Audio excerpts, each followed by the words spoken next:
Hey everyone, welcome back. If you've ever designed a stunning email signature in Figma and have wondered how to actually get that signature into your Gmail account, you're in exactly the right place. Today I'm going to show you step by step how to effortlessly export your custom email signature from Figma and set it up in Gmail, so your emails always look polished and professional. By the end of this tutorial, you'll have a fully functional, clickable email signature that's ready to impress every recipient. Alright, let's dive right in. First off, let's head over to Figma.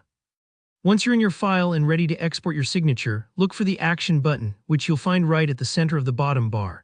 Don't worry if it takes you a second to spot it, Figma sometimes hides its gems in plain sight. Click on that Action button and a new world of plugins will open up for you. Now in that plugin search bar, type in Marca Email Generator. This plugin is a real lifesaver for anyone working with email signatures. Just like downloading a special tool to help you get a job done faster, Marca Email Generator streamlines the process and makes sure your design will actually work when you bring it into Gmail. Go ahead and launch the plugin by clicking its name. Once the Marca Email Generator is running, you'll see a few options. We're going to head straight for signatures. Just like flipping to the right chapter in a book, clicking on signatures brings you directly to your saved signature templates. Here you'll see your different signature designs or templates you've worked on. Pick the one you want to export. No worries if you have several, you can always come back and repeat this process for another design later. With your signature selected, let's take a quick detour with the Preview button. Clicking Preview gives you a chance to double-check exactly how your signature is going to look when it's exported.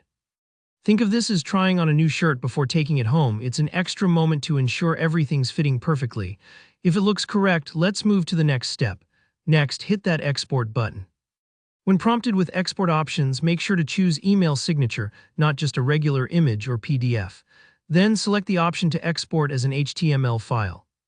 This part is crucial because Gmail needs the signature in HTML format to keep all those beautiful designs and clickable links working properly.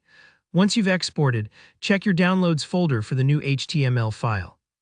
Go ahead and open the file. Double-clicking should do the trick, and it'll likely pop up in your default web browser. You're going to see your email signature displayed just like it will appear in your emails. Now what you want to do is select everything in that preview. Just drag your mouse over the whole signature, right-click and choose Copy. This will copy all the code and styling exactly as you see it. Now let's head over to Gmail. Up in the top right corner, click the gear icon to access settings, and then click See All Settings. Don't worry if this menu feels a bit overwhelming, just scroll down until you spot the signature section. Choose Create New Signature. Give it a name you'll recognize, and then in the signature editing box, simply right-click and paste. If everything went well, you should see your formatted signature appear just like it did in Figma. Scroll to the bottom and hit Save Changes. And that's it, your beautiful Figma signature is now ready to use in Gmail, and will appear every time you compose a new email. If you had any trouble with these steps or if you're looking for more design tips, just drop your questions down in the comments, I'd be glad to help out. Don't forget to like this video if you found it helpful, and subscribe for more step-by-step tutorials on making your workflow smoother and your designs shine. See you next time.